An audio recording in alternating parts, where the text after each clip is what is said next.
เจ้าก็แต่งเขาเพลงไปแล้วฟังในเสียงเพลงเด้อแต่ว่าในนั้นมันเพลงเตือนสติเตือนใจเราว่าซั่นไปเพลงนั้นเฮามาฮอดบ่อนนี้แล้วสิให้เขามาล้อมเฮาเฮ็ดหยังการเมืองก็เป็นการเมืองออสเตรเลียบ่แม่นออสเตรเลียบ่แม่นการเมืองลาวรัฐมนตรีก็เป็นรัฐมนตรีออสเตรเลียเขาก็ต้องมีเขตหลักการของเขามีกฎหมายของเขามีอินเทอร์เรสของเขาของรัฐบาลเขาแต่ไม่ได้หมายความว่าจะเข้าไปคุกคีกับไปคุกคีกันกับอนุรักษ์นี่แล้วจะเหตุให้รัฐบาลออสเตรเลียนี่โน้มไปหาสบายดีทัศน์เสรีประชาหรือว่าให้รัฐบาลออสเตรเลียนี่ไปซอยเงินทองหรือว่าไปต่อต้านประชาธิปไตยแปลว่าประชาธิปไตยบ่ได้เป็นใหญ่นะแปลว่าเผด็จการและผลประโยชน์เป็นใหญ่กว่าสบายดีจริงดังนั้นมันเป็นข่าวเป่าปิ๋วแต่ข้าพเจ้าเอาออกมาว่าให้พวกท่านได้คิดว่าแม่นแท้บ่แต่ปรากฏว่าคนนั้นข้าเจ้าฮู้จักพ่อจักแม่ฮู้จักบ้านจักเฮือนฮู้จักฮอดอยู่ศูนย์ดาโพอยู่ไสกะอาเขต4แล้วเขาฮู้คักปานนั้นแล้วตอนนั้นเขาฮู้ว่าเธอเป็นเด็กน้อยอยู่อายุประมาณ7ปี8ปีเขาว่า6ปีวะอายุ6ปีเขาว่าเด้เด็กน้อยเขาว่ามันบ่เข้าใจดอกว่าพ่อแม่มันตูนนี่มาจังได๋หั่นน่ะมันบ่ฮู้ว่าเป็นหยังจะหนีจากบ้านจากเมืองบ่ฮู้แหละดังนั้นจังว่าอนุรักษ์นี่เป็นเนื้อหอมของลาวลิงลาวข้างจังออกข่าวโฆษณายกว่าเป็นของตัวเองได้ยกว่าเป็นสมบัติของเมืองลาวได้เดี๋ยวนี้นะยกว่าอนุรักษ์นี่เป็นสมบัติของสปป.ลาวเป็นส่งมาเฮียนผู้แลไปได้รับได้ดีประมาณปานนั้นหนังสือพิมพ์มันออกมาน่ะmême lang l'an accepté de considérer son nom comme un homme qui portait encore le drapeau de croissant de la lune et c'est lui qui avait ramené le roi de Lac Meru นั่นมันสิแม่นจังซั่นได้นี่น่ะดังนั้นอาจจะถูกแทนที่จะถูกย่องมันจะถูกประณามได้พี่น้องเอ้ยดังนั้นข้าพเจ้าก็เตือนไว้แต่ว่าต้องบึงก่อนข้าพเจ้าพิจารณาก่อนเด้อข่าวเป่าปิ๋วนะมันแม่นจริงบ่หรือว่าข่าวบิดเบือนบ่อนุรักษ์ได้ยินแล้วหั่นนะคงจะพิจารณาแล้วเด้อมีผลกระทบนักได้คันทั้งโลกนี่เขาโจมตีนั่นน่ะเพราะว่าบ่มีหยังมันสิกระทบต่อหน้าที่เวียกงานของเจ้าคันเจ้าเอียงข้างหั่นนะเจ้าสิเป็นอยู่ไสกะยาคันเสียงปากเมียมันออกไปแล้วเปิดโปงเจ้าแล้วหั่นเสร็จมันสิเป็นในรูปนั้นแต่คนในออสเตรเลียสิกล้าบ่เท่านั้นแหละแต่ข้าพเจ้าว่าคนออสเตรเลียนี่เอียงลาวแดงหลายมีลิงหลายตัวลิงตัวผู้ตัวแม่เต้นเยอะเต้นย่องมีหลายตัวลิงอยู่หั่นเขารายงานมาว่ามีลิงหลายตัวดังนั้นมีคนว่าอย่าให้ราชวงศ์ไปพบเด้อหมอนี่นะว่าซั่นบ่ดีดอกเขาว่าสบายดีทั้งแก้วข้าพเจ้าก็ข่าวคืนใหม่เด้อซั่นเด้อข้าน้อยขอถอนคำเว้าเด้อพระองค์เด้อเสด็จเด้อว่าบ่ต้องไปพบดอกไปพบรัฐบาลออสเตรเลียดีก่อนบ่ต้องไปพบดอกบ่มีประโยชน์ไปพบรัฐบาลดีก่อนเพราะว่าคนนี้เป็นรัฐมนตรีก็จริงแต่ว่าเฮ็ดเวียกให้ลาวแดงว่าซานโยเฮาก็ตกใจเด้เนาะเป็นรัฐมนตรีมีหยังจังว่าไปบ่นกับลาวลิงลาวข้างลิงมันเอาหมากไม้มาสู่กินว่าซั่นมันเต้นก็เยาะกองย่องมันเอาเหล้ามาสู่กินว่าซั่นเข้าหน้าบ้านออกหลังบ้านเข้าหลังบ้านออกหน้าบ้านอยู่แม่นหยังกันแท้อันนี้น่ะเอาอันนี้ข่าวเป่าปิ๋วข่าวจริงหรือบ่จริงแต่ว่าคนจากออสเตรเลียบอกมา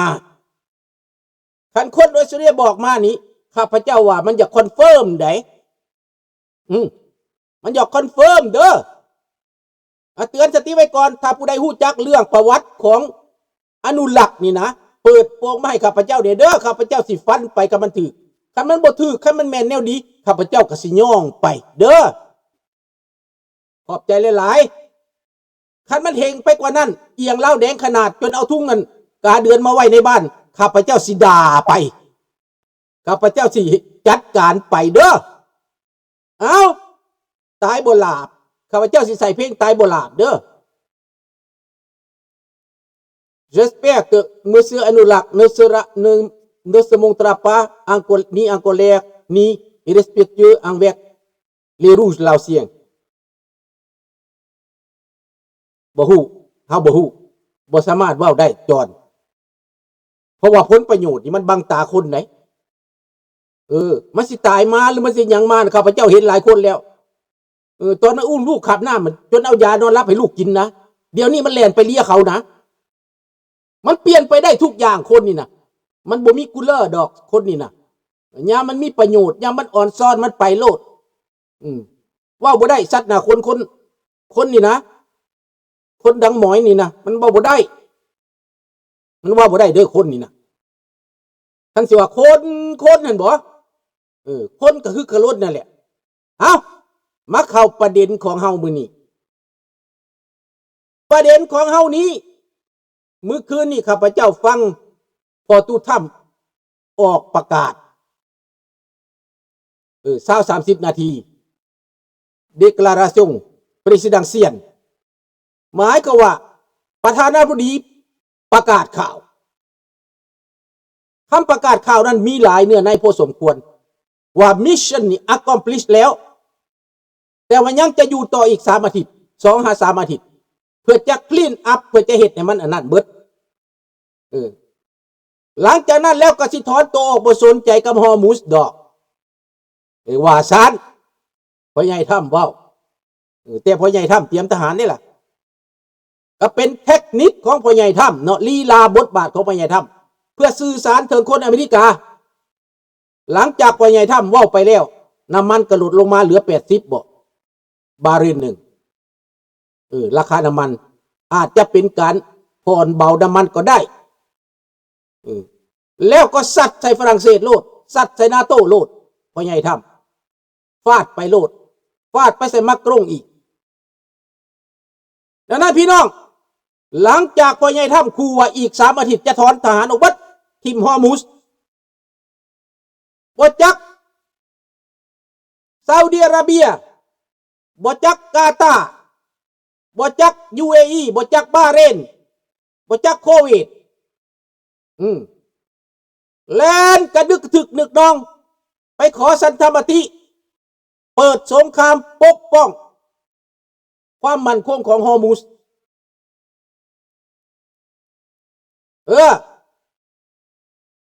ไปปกป้องฮอร์มุส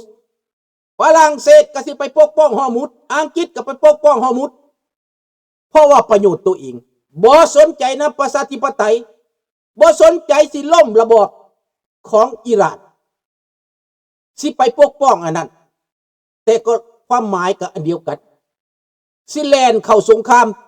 ถ้าหากบ่มีอเมริกาแล้วฝรั่งเศสอังกฤษประเทศต่างๆ30 ประเทศสิ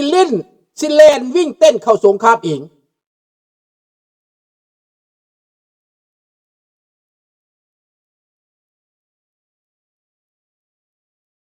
ดังนั้นแหละพี่น้องในเมื่อว่าสงครามมันไปแล้วเปิดไปฮอดเปิดไปเลยเดทอนเปิดไปเด้อพิกซาดฟังเจ้าก็ฟังคืนเด้อก็รีคอร์ดไว้อยู่ดังนั้นพี่น้องเรื่องนี้มันเป็นเรื่องหน้าตาของประเทศฝรั่งเศสและอังกฤษไปเฮ็ดขัดขวางใส่โดนัลด์ทรัมป์บ่มักโดนัลด์ทรัมป์ว่าซั่นไปบ่มักโดนัลด์ทรัมป์เพราะมันขัดผลประโยชน์ตัวเองถึงมันสิถือก็ตามถึงมันสิแม่นก็อย่าคอยบ่มักไว้ก่อนเอาตามคะแนนเสียงฐานเสียงของฝรั่งเศสเองอันนี้ว่าตามความจริงเด้อข้าพเจ้าฟังถูกต้องเด้อฝรั่งเศสนะje comprends parfaitement les français les pensées français ข้าพเจ้าเข้าใจแล้วมาบาดนี้พี่น้อง หลังจากโดนัลด์ทรัมป์ขู่ว่าจะถอนตัวออกจากฮอร์มุซเปิดให้มันเอาอยู่หั่นแหละให้อิหร่านนั่นเก็บค่าภาษีเก็บทักเหือคันหนึ่ง$2 ล้านหมายก็ว่าเห็ดเป็นคลองปานามาเห็ดเป็นคลองสุเอซแบบนั้นแหละอิหร่านเปิดด่านปิดด่านเก็บค่าตรงน้ำมันแบบมาเฟียซื้อออกมาจากตัวเองก็เก็บซื้อออกจากใครก็เก็บประเทศโคเวตประเทศกาตาร์ประเทศซาอุดิอาระเบียเป็นเจ้าของน้ำมันได้เสียภาษีเบิดได้เสียภาษีให้อิหร่านฝรั่งเศสกับพรรคพวกกับประเทศ UAE ต่างๆขอห้องให้โดนบ่แม่นฝรั่งเด้อประเทศอาหรับในเขตอาหรับแถวนั้นซาอุดิอาระเบียโคเวตและก็ UAE และก็กาตาร์ขอห้องให้อเมริกาจัดการให้มันเรียบร้อยสงครามนี่และก็พร้อมแล้วสิเข้าสงครามนำประเทศอาหรับแถวนั้นจากอาหรับแถวนั้นสิพร้อมเข้าสงครามแต่ว่าฝรั่งก็ร่วมนำอังกฤษก็ร่วมนำเยอรมันก็ร่วมนำประเทศยุโรปร่วมนำ30ประเทศเฮ็ดไปเฮ็ดมากอ่ะพี่ตัวเดียวอันเก่าหั่นแหละสิแลนเข้าไปปกป้องผลประโยชน์ตัวเองก็เข้าไปเฮ็ดสงครามคือเก่าหั่นแหละ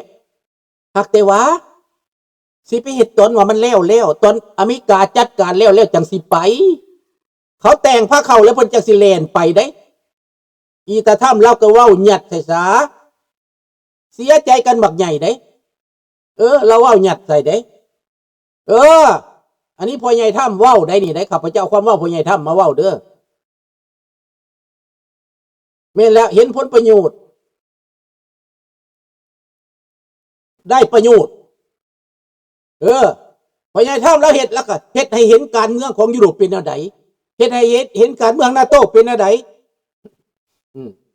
บ่สนใจประชาธิปไตยคนพวกนี้น่ะยุโรปนาโต้บ่สนใจประชาธิปไตยสนใจแต่ผลประโยชน์ตัวเองถ้าแท้เราเห็นเบิดบาดนี้เห็นเบิดเป็นบ่ล่ะเห็นเบิดพวกหัวใหญ่มันบ่สุดท้ายอเมริกาเขาก็ยวกเจ้าเพื่อเห็นพี่น้องเคยเห็นบ่ว่าเฮาสิเก็บลูกฮวกล่ะเฮาเอายวกน้ำล่ะมันไปข้างอยู่เจหั่นน่ะตัวลูกฮวกไปข้างอยู่เจน่ะยวกเอาแบบนั้นแหละยวกปลาดุกปลาคอปลาน้อยมันเขาลาดไปกวนให้มันดิ้นไปอยู่เจเห็นตูมันอันนี้ก็คือแบบนั้นแหละโดนเราทำเรายวกใช้เทคนิคยวกแล้วเห็นผู้ใดเป็นผู้ใด